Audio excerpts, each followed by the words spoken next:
Hello friends, ப்ரெட்டும் இப்போ Oreo பிஸ்கெட்டும் வச்சு ஒரு ரெசிபி பண்ண போகிறேன். ப்ரெட்டு ஓரத்தில் அந்த மாதிரி எடுத்துட்டு நான் வீட் ப்ரெட் தான் எடுத்திருக்கேன். அதில் இந்த ஓரியோ பிஸ்கெட்டில் க்ரீம் எடுத்துகிட்டு மிக்சியில் போட்டு அடிச்சிட்டு இதில் பால் பவுடர் ஆட் பண்ணியிருக்கேன், கொஞ்சமாக தண்ணி ஆட் பண்ணியிருக்கேன்.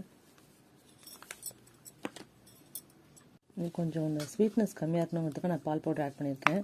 உங்களுக்கு வேணும்னா ஸ்கிப் பண்ணிவிடுங்க. நீங்கள் தண்ணி கூட போட்டு ஆட் பண்ணிக்கலாம், இல்லை மில்க் கூட போட்டு ஆட் பண்ணிக்கலாம். ஒவ்வொரு பிரெட் ஸ்லைஸ்லேயும் எடுத்து இதை டாப்பிங் பண்ணிக்கிறேன். ஃப்ரீசருக்குள்ளே வச்சுட்டேன், இந்த கேக் கொஞ்சம் திக்காகட்டோங்கிறதுக்காக.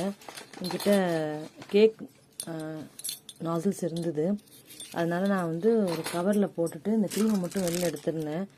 அப்புறம் அந்த நாசிலில் போட்டு நான் ஹாப்பி நியூ இயர் எழுதியிருக்கேன், ஏதோ எழுதி வச்சுருக்கேன்.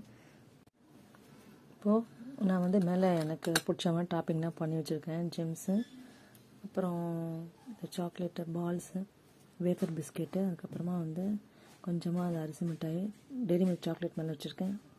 அதுக்கப்புறம் கொஞ்சம் டூட்டி ஃப்ரூட்டி போட்டிருக்கேன்.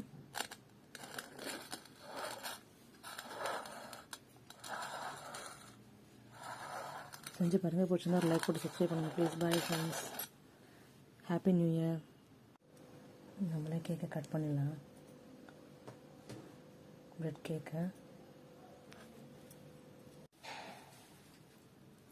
நம்ம பண்ணியிருக்கிற கேக் எப்படி இருக்குன்னு சொல்லி டேஸ்ட் பண்ணி பார்க்க சொன்னாங்க, நல்லா தான் இருக்குது சொன்னாங்க.